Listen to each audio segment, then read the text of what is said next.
Okay, what if I told you that there's a spiritual path followed by over 1 billion people that doesn't have a single founder, or one single holy book, or even just one concept of God? Well, that's what we're diving into today, the incredibly profound and complex world of Hinduism. So, let's just start with the most basic question you can ask, right? What is Hinduism? And it seems like a simple question, but believe me, the answer is anything but. It's really not a religion in the way we usually think of one. There's no single founder, no one sacred text everyone follows, no universally agreed upon set of rules. And this isn't just some, philosophical idea. This is actually how the Supreme Court of India has legally defined it. Think about that. In a country that's home to like 94% of the world's Hindus, the highest court in the land says it's fundamentally a way of life. That fact alone tells you we're looking at something totally unique here. All right, so how are we going to unpack all this? Here's the plan. First, we'll get into why it's so much better to think of Hinduism as a family of traditions, not just one single religion. Then, we'll dig into the 4 core goals that kind of shape a meaningful life. From there, we'll see how all that leads to this incredible variety of paths and gods. And finally, we'll trace its ancient roots to see how this tradition is still thriving today. Okay, first up, this whole idea of Hinduism as a family of religions. And honestly, this might be the single most important thing to get your head around if you really want to grasp its incredible diversity. See, unlike faiths that trace back to one person, Hinduism just grew organically. I like to think of it like a giant river, right? It's been fed by all these countless little streams of Indian cultures and spiritual traditions over thousands of years. And that's exactly why people call it an umbrella term, because it covers this just massive diversity of beliefs and practices. And what's really interesting is that the word Hinduism is actually pretty new. For a long, long time, and even today, many practitioners call their path Sanatana Dharma. It's a Sanskrit phrase, and it means the eternal way or the eternal law. And that name points to a really core belief, that these truths are timeless and universal. They weren't just founded at one point in time by one person, but they were revealed to wise sages over thousands of years.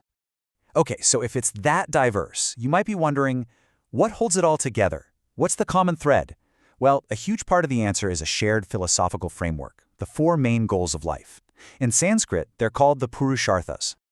And what's so remarkable about this is just how holistic it is. It really embraces every single part of being human. So first, you've got Dharma. That's about living ethically, doing your duties. Next up is Artha, which is all about prosperity, security, the stuff you get from work. Then there's Kama, and this is desire, passion, pleasure. It's all in there. And finally, the ultimate goal is Moksha, which means liberation and spiritual freedom. The key thing here is that they're not seen as being in conflict. They're like the 4 pillars of a complete, balanced life. And what's the engine driving all of this? Well, it's the concept of karma. And I know, we hear that word all the time, but it's so much deeper than just what goes around comes around. It's this universal law that says every single action, and this is the crucial part, the intent behind the action, creates consequences. And those consequences literally shape our present and our future. So it's karma that powers the engine of something called samsara. That's the continuous cycle of birth, life, death, and rebirth. And that's why pursuing those first 3 goals we talked about, Dharma, Artha, and Kama, is so important. It's all ultimately aimed at achieving moksha, finally getting liberated from this endless cycle and all the suffering that comes with it. Which brings us perfectly to our next section. Okay, so with this shared ultimate goal of moksha, how do people actually go about pursuing it? Well, my friends, this is where that idea of many paths just explodes into life. And this is where the sheer intellectual freedom within Hinduism is, well, it's just astounding. A Hindu can be polytheistic, believing in many gods, they can be monotheistic, believing in one, or pantheistic, seeing the divine in everything. Heck, there are even well-established agnostic and atheistic schools of thought. It's like Mahatma Gandhi famously said, a man may not believe in God and still call himself a Hindu. Just let that sink in for a second. Now, while there are pretty much countless individual paths you can take, most Hindus do align with one of a few major traditions.